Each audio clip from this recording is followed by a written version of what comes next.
जय हिंद।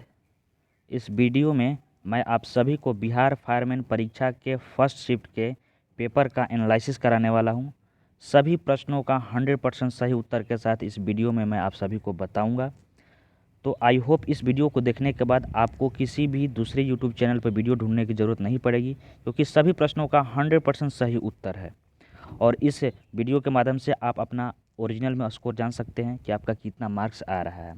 और एक बात और, मैं इस वीडियो में सिर्फ प्रश्न और डायरेक्ट उसका उत्तर बताऊंगा, ज़्यादा डिटेल्स में नहीं जाऊंगा, इसलिए कि आपको भी सिर्फ आंसर से मतलब होना चाहिए कि इसका आंसर क्या है और उस अनुसार आपका कितना मार्क्स आ रहा है। और लास्ट में आपको मैं कटअप भी बताने की कोशिश करूंगा, तो इस वीडियो को शुरू से लेकर अंत तक जरूर देखें और अपना मार्क्स जानें और कटअप जानें। तो चलिए सबसे पहले हम लोग बात करते हैं पहला प्रश्न।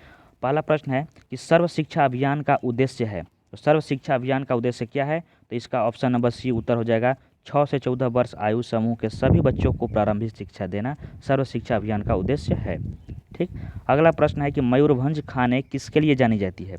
तो जो मयूरभंज माइंस है ये आपको आयरन ओर के लिए जानी जाती है, यानी लौह अयस्क के लिए जानी जाती है। ठीक ना? तो इसका हो जाएगा उत्तर सी, ऑप्शन नंबर सी इसका उत्तर हो जाएगा। अगला बात करते हैं प्रश्न संख्या 3।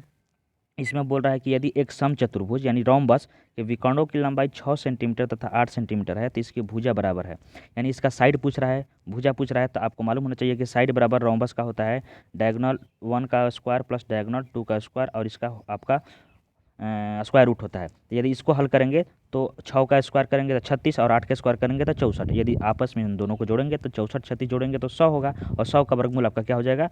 10। यानी ऑप्शन नंबर 20 का राइट आंसर हो जाएगा। तीसरा प्रश्न का आपका option number B right answer हो जाएगा। ठीक, आई होप आप समझ रहे होंगे। चलिए आगे बात करते हैं।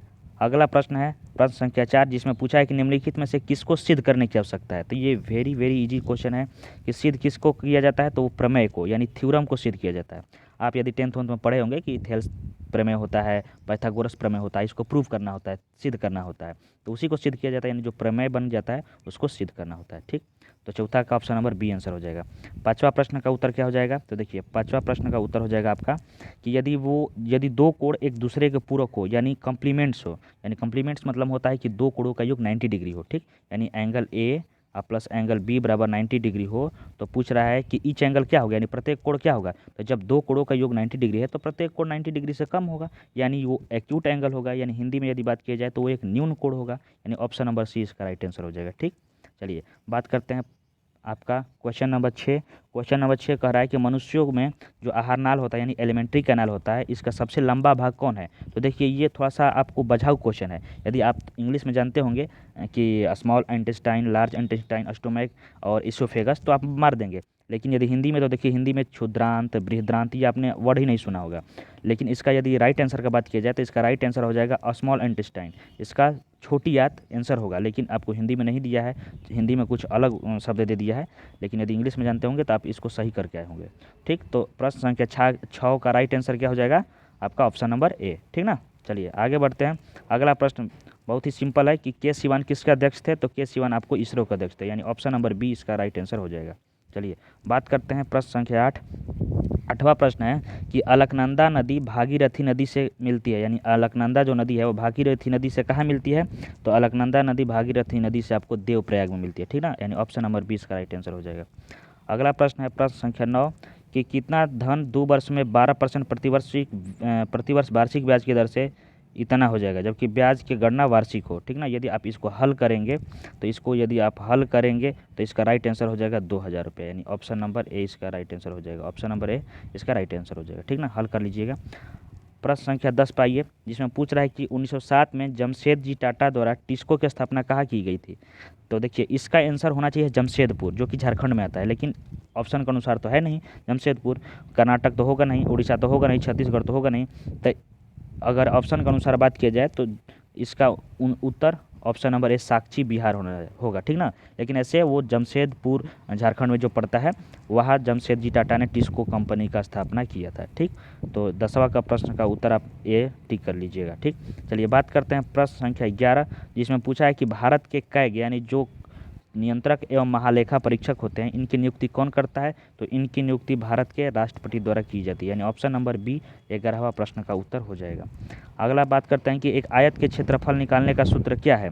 तो आयत के क्षेत्रफल निकालने का सूत्र क्या है? तो आपको मालूम है कि किसी भी चीज़ का क्षेत्रफल निकालना हो तो उसके लंबाई और चौड़ाई को आपस में मल्टीप्लाई कर देते हैं। तो लंबाई और चौड़ाई को आपस में मल्टीप्लाई करेंगे तो आयत का क्षेत्रफल निकल जाएगा, यानी ऑप्शन नंबर डी 12वां का उत्तर हो जाएगा। ठीक, और यही बात किया जाए पेरीमीटर, तो पेरीमीटर में आपको सभी साइडों को ऐड किया जाता है, तो पेरीमीटर ये हो जाएगा। लेकिन यह क्षेत्रफल पूछ रहा है, यानी एरिया पूछ रहा है, तो इसका ऑप्शन नंबर डी उत्तर हो जाएगा। चलिए बात करते हैं आपका अगला क्वेश्चन। तो अगला क्वेश्चन है, निम्नलिखित में कौन भारत के उप प्रधानमंत्री नहीं रहे हैं? तो देखिए अभी तक भारत के 7 उप प्रधानमंत्री हैं। वैसे उप प्रधानमंत्री की चर्चा कहीं भी भारत के संविधान में नहीं किया गया है, लेकिन वो आपको सहायता के लिए बनाया जाता है प्रधानमंत्री के। तो अभी तक 7 रहे हैं, जिसमें कि आपको लाल कृष्ण आडवाणी, मोरारजी देसाई और आपको देवीलाल, ये तीनों रह चुके हैं, लेकिन एच.एन. बहुगुणा ये नहीं रहे हैं। यानी इस प्रश्न का अगर उत्तर का बात किया जाए और वही पूछ रहा है कि कौन नहीं रहे हैं, तो वो हो जाएगा ऑप्शन नंबर ए, यानी एच.एन. बहुगुणा अभी तक भारत के उप प्रधानमंत्री नहीं रहे हैं। ठीक ना, आई होप समझ रहे होंगे। तो चलिए अगला प्रश्न है कि उत्तरी और उत्तरी पश्चिमी भारत में चलने वाली गर्म तथा शुष्क हवाएं क्या कहलाती है? तो वो कहलाती है आपका लू। क्या कहलाती है? लू, यानी ऑप्शन नंबर डी इसका उत्तर हो जाएगा 14वां प्रश्न का। 15वां प्रश्न पाते हैं, तो एमनेस्टी इंटरनेशनल क्या है? तो एमनेस्टी इंटरनेशनल एक आपका ह्यूमन राइट ऑर्गेनाइजेशन है, यानी मानव अधिकार संगठन है। तो 15वां प्रश्न का उत्तर हो जाएगा ऑप्शन नंबर सी। चलिए अगला प्रश्न है कि रासायनिक परिवर्तन का उदाहरण क्या है? तो रासायनिक परिवर्तन में आप जानते ही हैं कि कोई भी चीज़ यदि वो परिवर्तित हो जाता है तो वो फिर वापस अपने ओरिजिनल अवस्था में चेंज नहीं हो पाता है। यानी दूध का खट्टा होना, दूध यदि खट्टा हो जाएगा तो फिर वो दोबारा दूध नहीं बनेगा। ठीक ना, ये हो जाएगा। बाकी जल का जमना, जल जम जाएगा तो फिर वापस जल में आ जाएगा। चीनी का पिघलना, पिघल जाएगा तो फिर अब वापस चीनी बन सकता है। वैसे ही ये भी हो सकता है, लेकिन दूध का खट्टा होना, वापस दूध नहीं बनेगा। ठीक, तो इसका ऑप्शन नंबर सी उत्तर हो जाएगा। अगला प्रश्न है कि जो एल नीनो शब्द है ये किस भाषा से है? तो एल नीनो एक स्पेनिश शब्द है। ठीक ना, एल नीनो क्या है? एक स्पेनिश शब्द है, यानी ऑप्शन नंबर सी इसका उत्तर हो जाएगा 17वां का। चलिए 18वां बात करते हैं।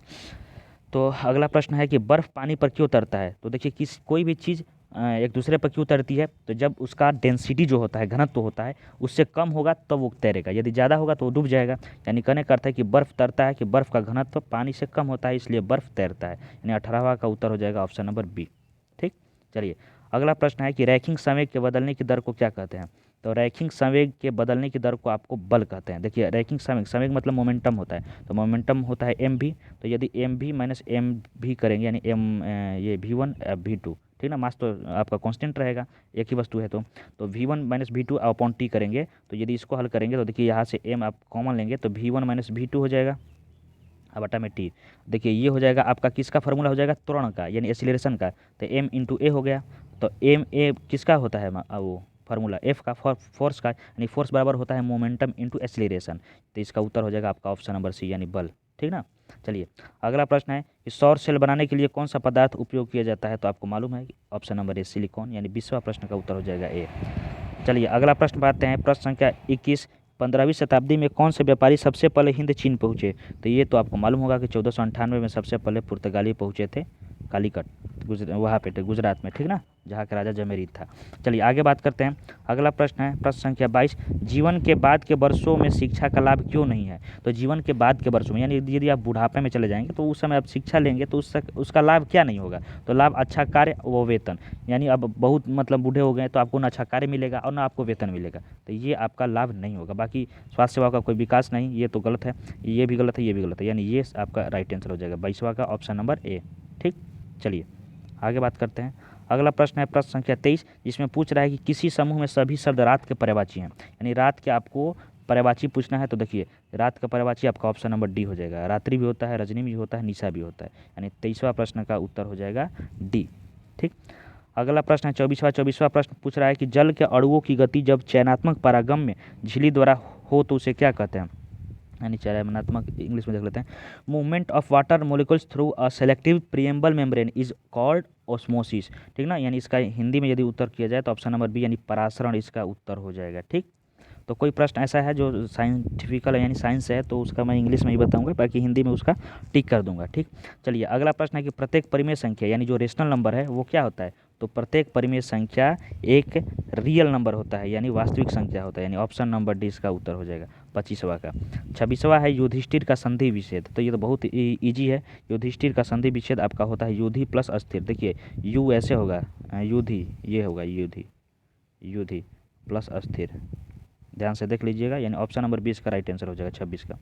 चलिए बात करते हैं प्रश्न संख्या 27, जिसमें पूछा है कि भारत में ऋण के औपचारिक स्रोतों की कार्यप्रणाली का पर्यवेक्षण कौन करता है? तो ये आपका इसका उत्तर हो जाएगा reserve bank of India, RBI. आपका ऋण का जो होता है सारी कार्यप्रणाली का नियंत्रण करता है आरबीआई, यानी ऑप्शन नंबर डी इसका उत्तर हो जाएगा। अगला प्रश्न है कि राजेंद्र सेतु किस नदी पर है? तो ये तो बहुत ईजी क्वेश्चन है, ये गंगा नदी पे, ठीक ना। राजेंद्र सेतु किस नदी पे है? तो गंगा नदी पे, यानी 28 का ऑप्शन नंबर ए उत्तर हो जाएगा। अगला प्रश्न है कि अंतर्राष्ट्रीय साक्षरता दिवस, तो अंतर्राष्ट्रीय साक्षरता दिवस आपको 8 सितंबर को मनाया जाता है, यानी ऑप्शन नंबर सी इसका राइट आंसर हो जाएगा। 30वां प्रश्न है कि अमेरिका में नागरिक अधिकार आंदोलन किसके द्वारा हुआ था, शुरू किया गया था? तो अमेरिका में जो है नागरिक अधिकार आंदोलन आपको मार्टिन लूथर किंग जूनियर द्वारा शुरू किया गया था, यानी इस प्रश्न का उत्तर हो जाएगा 30वां का ए।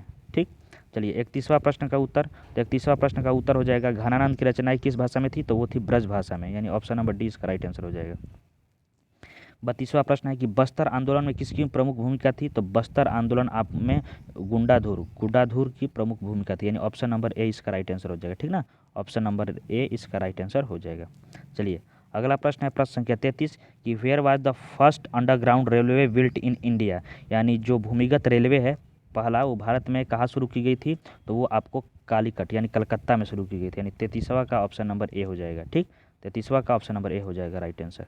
चलिए अब 34वां प्रश्न की ओर देखते हैं। 34वां प्रश्न है कि आपका वायवीय श्वसन यानी जो एरोबिक रिस्पायरेशन होता है, वायवीय श्वसन मतलब जिसमें कि क्या बोलते हैं ऑक्सीजन की आवश्यकता हो, उसमें ग्लूकोज के विखंडन से प्राप्त होता है, यानी ग्लूकोज जब टूटता है तो क्या बनता है? तो ये आपको CO2 और जल बनता है, यानी इसका आंसर हो जाएगा ऑप्शन नंबर सी, यानी 34वां का सी आंसर हो जाएगा। चलिए बात करते हैं 35वां प्रश्न, जिसमें पूछा है कि द ओरिजिन ऑफ स्पीसीज की पुस्तक के लेखक कौन है, किसके द्वारा लिखी गई है? तो ये तो बहुत ही ईजी सवाल है, ये चार्ल्स डार्विन द्वारा द ओरिजिन ऑफ स्पीसीज लिखा गया है।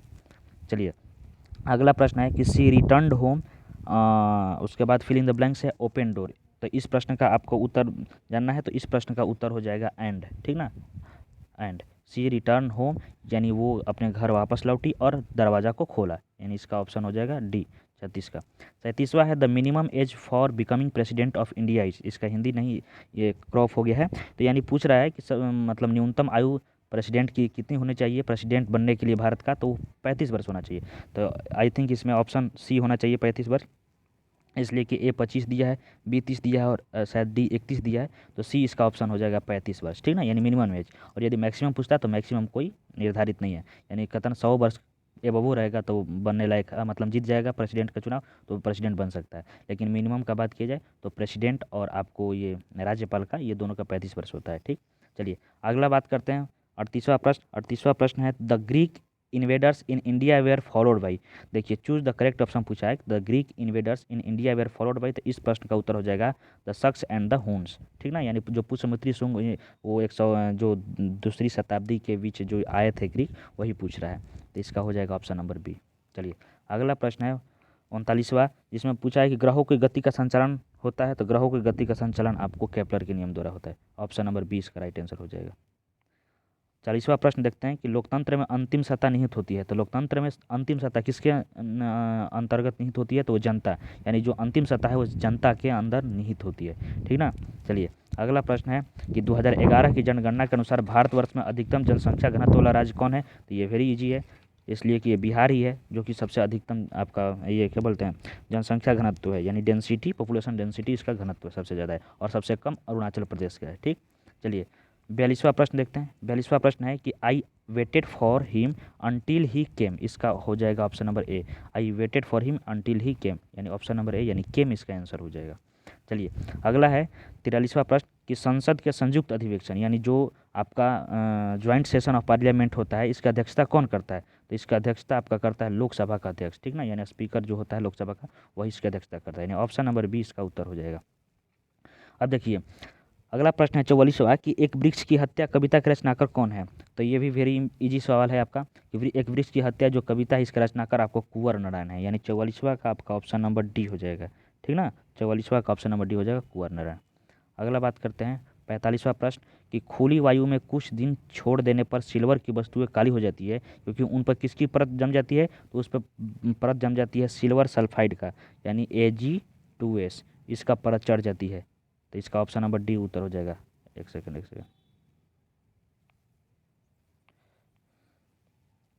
इसका उत्तर ऑप्शन नंबर डी हो जाएगा। ठीक ना, यानी कौन सा प्रश्न थे हम लोग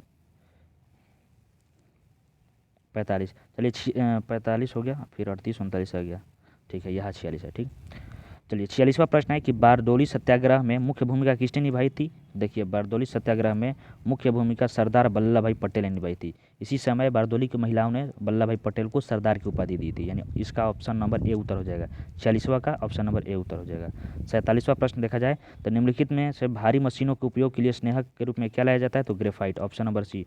ग्रेफाइट को भारी मशीनों के उपयोग के लिए स्नेहक में काम में लाया जाता है। ठीक, चलिए अगला प्रश्न देखते हैं 48वां प्रश्न कि हिमालय पर्वत की उत्तरी पर्वतमाला का नाम क्या है। तो ये थोड़ा सा वेरी ही मतलब वो क्या बोलते हैं उसको, थोड़ा सा कॉम्प्लिकेटेड क्वेश्चन है। तो इसका आपको तो ये देखो नहीं होना चाहिए, शिवालिक भी नहीं होना चाहिए, आपका हिमाचल भी नहीं होना चाहिए। मेरे अनुसार हिमाद्री इसका आंसर होना चाहिए।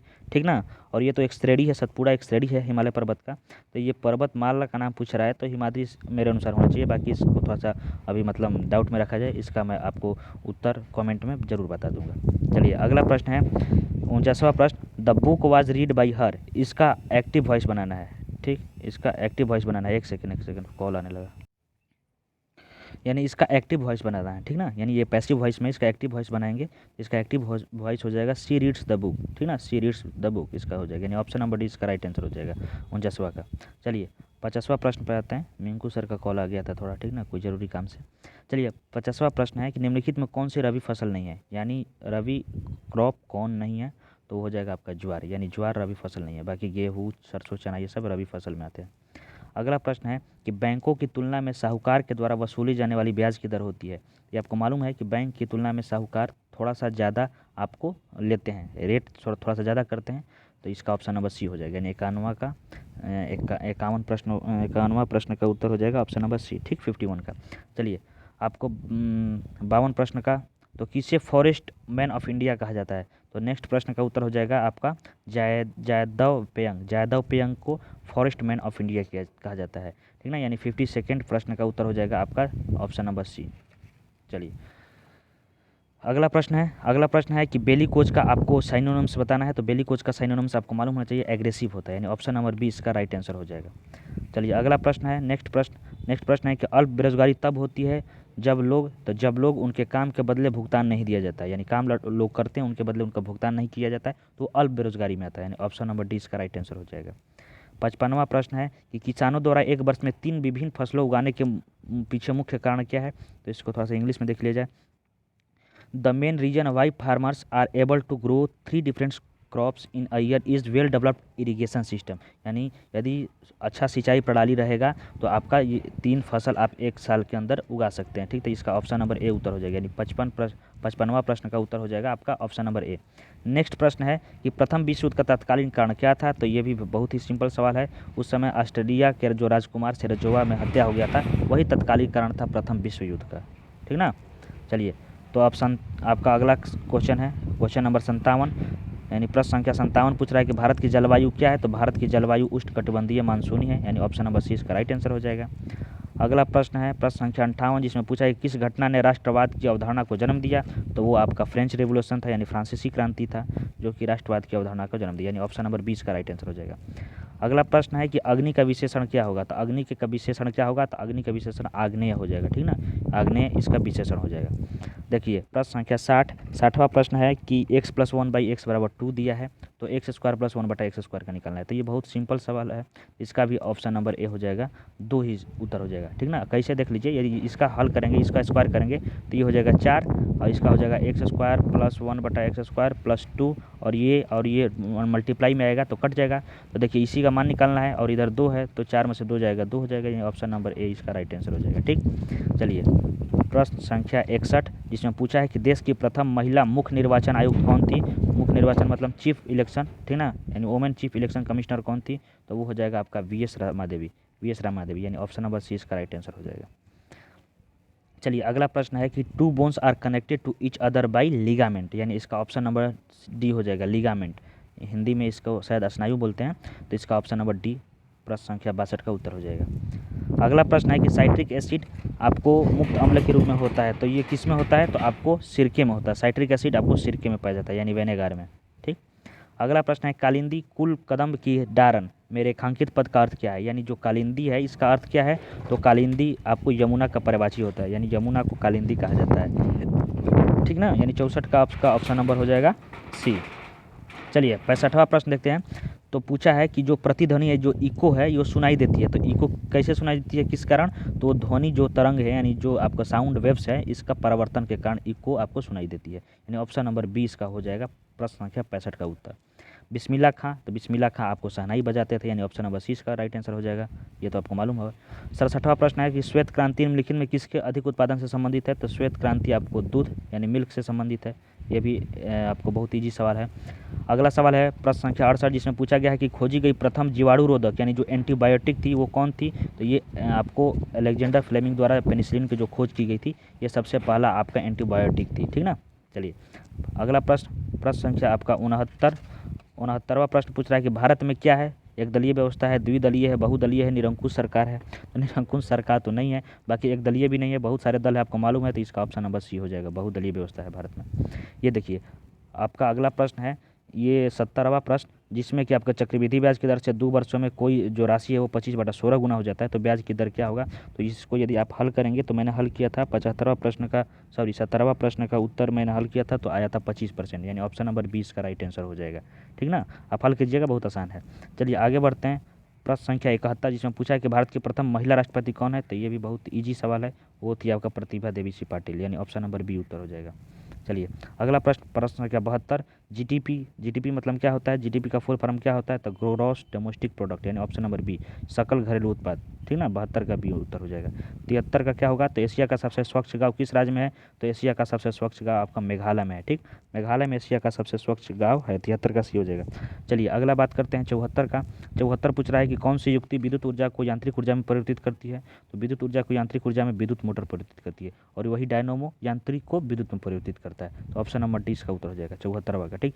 75वां का बात की जाए तो 75वां तो ये नहीं है, 75वां देखते हैं, 75वां यानी एक पेज छूट गया है गाइज, यानी 75 से लेकर कितना तक छूट गया है, 75 से लेकर 83 तक छूट गया है, तो उसको मैं कमेंट में पिन कर दूंगा उसका आंसर, यानी जो 9 प्रश्न है उसका मैं कमेंट में आंसर पिन कर दूंगा, परेशान होने की कोई जरूरत नहीं है। चलिए ठीक ना, परेशान मत होइएगा। आइए बात करते हैं अब हम लोग 84वां प्रश्न का, यानी प्रश्न संख्या 75 से लेकर 83 तक इस पीडीएफ में नहीं है, गलती से छूट गया है, तो उसको मैं अलग से आपको या तो वीडियो में नहीं इसी वीडियो के कमेंट में पिन कर दूंगा कि उसका उत्तर ये होगा, उसका उत्तर ये होगा, ए बी ना कर मैं डायरेक्ट उसका उत्तर लिख दूंगा, इसका उत्तर औरंगजेब होगा, ये होगा, वो होगा, जो भी उसका प्रश्न हो, ठीक ना, ठीक, तो इसको मैनेज कीजिएगा। बाकी बात करते हैं 84वां प्रश्न का, जिसमें पूछ रहा है कि प्रति 1000 पुरुषों पर महिलाओं की संख्या क्या कहलाती है, तो वो आपको कहलाती है लिंगानुपात, ठीक ना, लिंगानुपात यानी सेक्स रेशियो कहलाता है। अगला प्रश्न है प्रश्न संख्या 85 जिसमें पूछा है कि उच्चतम न्यायालय के मुख्य न्यायाधीश के उसको पद से हटाया जा सकता है, तो महाभियोग यानी इम्पीचमेंट द्वारा उच्चतम न्यायालय के मुख्य न्यायाधीश को हटाया जाता है। 86वां प्रश्न है कि साम्यवाद सर्वप्रथम किस देश में हुआ था, साम्यवाद चीन में हुआ था, और वही बात की जाए समाजवाद तो रूस में हुआ था, लेकिन पूछ रहा है प्रश्न में साम्यवाद, तो साम्यवाद चीन में हुआ था, यानी 86 प्रश्न का उत्तर हो जाएगा आपका ऑप्शन नंबर ए। 87वां का देखिए, 87वां पूछ रहा है कि मधुबनी लोक चित्र शैली किस राज्य में लोकप्रिय है, तो वो है आपका बिहार में, ठीक ना, बिहार में मधुबनी लोक चित्र शैली प्रसिद्ध है।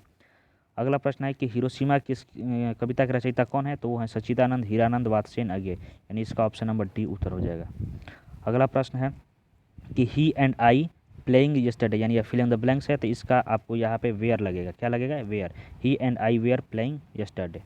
अगला प्रश्न है रडिस इज अ मोडिफाइड, यानी जो मूली है वो क्या है, तो वो एक जड़ है, रूट है, यानी मूल है, ठीक ना, मूल है, यानी जो हचाक से नीचे कोना बना कर जाता है उसको जड़ कहते हैं, यानी मूल कहते हैं, ठीक, तो इसका ऑप्शन नंबर ए उत्तर हो जाएगा। 91वां प्रश्न है कि विश्व का सबसे बड़ा क्रिकेट स्टेडियम मोटेरा का नया नाम क्या रखा गया है, तो आपको मालूम होना चाहिए कि मोटेरा स्टेडियम का नया नाम नरेंद्र मोदी स्टेडियम हो गया है, ठीक ना। चलिए अगला प्रश्न है 92वां प्रश्न कि जो हार्मोन है वो रुधिर में शर्करा स्तर को नियंत्रित करता है, उसका श्रवण किया एक second. The hormone which regulated blood sugar level in body secreted by, यानी जो हार्मोन है, यानी जो शुगर लेवल को मेंटेन कर किया रहता है, तो वो कहाँ से सीक्रेट होता है? तो वो आपको पेनक्रियास से, यानी ऑप्शन नंबर बी हो जाएगा, पेनक्रियास से सीक्रेट होता है, निकलता है, ठीक ना। चलिए अगला प्रश्न है कि वस्तु शब्द का बहुवचन क्या है? तो वस्तु शब्द का बहुवचन आपको मालूम होना चाहिए, वस्तुएं होता है, यानी ऑप्शन नंबर डी। अगला प्रश्न 94वां, जिसमें पूछा है कि अंतर्राष्ट्रीय न्यायालय का मुख्यालय किस शहर में है? तो वो है आपका द हेग में, ठीक, यानी हेग में, यानी ऑप्शन नंबर सी इसका राइट आंसर हो जाएगा। अगला प्रश्न है कि कच्चा माल व हाथ में मुद्रा को कहा जाता है, यानी जो कच्चा माल व हाथ में जो मुद्रा रहता है उसको क्या कहा जाता है? तो उसको कार्यशील पूंजी भी कहा जाता है और अस्थिर पूंजी भी कहा जाता है, यानी ऑप्शन नंबर डी इसका राइट आंसर हो जाएगा, दोनों कहा जाता है। चलिए अगला प्रश्न थोड़ा जल्दी में बता दे रहा हूँ, बाकी आपको आंसर से ही जरूरत थी इसलिए मैं थोड़ा सा जल्दी में बता रहा हूँ। अगला प्रश्न है कि वस्तुओं एवं सेवाओं के उत्पादन के लिए आवश्यक क्या है? सबसे पहले वस्तु एवं सेवाओं के लिए तो भूमि भी जरूरी है, और श्रम और भौतिक पूंजी भी तो जरूरी है, यानी किसी भी यदि वस्तु को आप सेवा करेंगे, यानी कोई भी यदि फैक्ट्री खोलेंगे तो सबसे पहले आपको ज़मीन चाहिए, उसके बाद उसमें मजदूर चाहिए, यानी श्रम चाहिए, उसमें मेहनत चाहिए, और पैसा तो चाहबे करिए, इसलिए इसका ऑप्शन नंबर सी उत्तर हो जाएगा, ए और बी दोनों। चलिए अगला प्रश्न है कि अमेरिका के स्वतंत्रता संग्राम के नेता कौन थे? तो अमेरिका के स्वतंत्रता संग्राम के नेता थे आपका Martin Luther king, Martin Luther king, ठीक ना। चलिए अगला प्रश्न है, निम्नलिखित में कौन सी संख्या, ये आपका समांतर श्रेणी में है, ठीक ना, इसका आपका सार्वंतर 6 आ रहा है, और बाकी ये ऐसे है, तो इसका अगर आप हल करेंगे तो इसका आंसर आ जाएगा 305। कौन सा आएगा आंसर? 305, यानी ऑप्शन नंबर ए। चलिए बात करते हैं सेकंड लास्ट प्रश्न, यानी 99वां प्रश्न का। इसमें पूछा है कि भारत में मीठे पानी की सबसे बड़ी झील कौन है? तो वो है आपका ऑप्शन नंबर ए, वुलर झील, जो कि जम्मू कश्मीर में पड़ता है, ठीक ना, वुलर झील।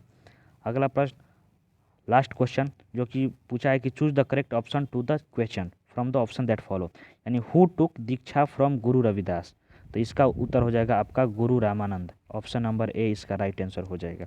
तो ये रहा सभी 100 प्रश्नों का उत्तर, बाकी 9 प्रश्न बीच में छूट गया है उस पीडीएफ में, तो उसको मैं कमेंट में पिन कर दूंगा उसका उत्तर, जिसके हिसाब से आप मिला सकते हैं कि आपका ओरिजिनल मार्क्स कितना है। मैंने लगभग सभी प्रश्नों का सही उत्तर देने का कोशिश किया है, एक आध प्रश्न हो सकता है कुछ गलत हो, लेकिन जहाँ तक मेरा सवाल है कि 100% सही उत्तर देने का मैंने कोशिश किया है। बाकी बात किया जाए कट ऑफ का, इसका कट ऑफ कितना रहने वाला है, तो मैं यहाँ पर ओवरव्यू के तौर पर बता दे रहा हूँ कि यदि आप जनरल के अंतर्गत आते हैं और 75 प्लस है तो आपका फिर सेफ़ हैं आप, ठीक ना, और लड़कियों का अगर बात की जाए तो 60-65 प्लस है तो सेफ़ है। बाकी मैं कट ऑफ अलग से वीडियो बनाऊंगा। कोई पेपर बहुत ज़्यादा हार्ड नहीं था, यदि लड़के पढ़ रहे होंगे, यानी जो दरोगा वरोगा की तैयारी कर रहे होंगे या फिर किसी भी एग्जाम की गवर्नमेंट तैयारी कर रहे होंगे, यदि वो कंटिन्यू 6 महीना या 1 साल से तैयारी कर रहे होंगे तो उनके लिए पेपर बहुत ही ईजी है, अच्छे से वो 80 प्लस भी स्कोर कर सकते हैं इसमें, ठीक। बाकी क्या है, सेकेंड शिफ्ट का जैसे ही पेपर हो जाता है उसका एनालिसिस कराने के बाद मैं एक कंप्लीट एनालिसिस कराऊंगा कट ऑफ पर, बहुत सारे फैक्ट्स पे डिपेंड भी करता है कट ऑफ, लीक हुआ है पेपर या नहीं हुआ है, अंदर से क्या होगा, ये सब कुछ दिन बाद मालूम चल जाएगा। तो वैसे ही मैं आपको कट ऑफ पे भी वीडियो बनाऊंगा। तो बस यही बताना था। बाकी वीडियो कैसा लगा प्लीज़ वीडियो को लाइक कर दीजिएगा, यदि अच्छा लगेगा तो अपने दोस्तों में शेयर कर दीजिएगा, और अभी तक आपने चैनल को सब्सक्राइब नहीं किया है तो चैनल सब्सक्राइब ज़रूर करें। पल पल की खबर बिहार गवर्नमेंट एग्ज़ाम के रिलेटेड आपको इस चैनल के माध्यम से मिली रहती है। जल्द से जल्द 20,000 सब्सक्राइबर जो 20,000 फैमिली है मेंबर्स की, उसको कंप्लीट कराइए।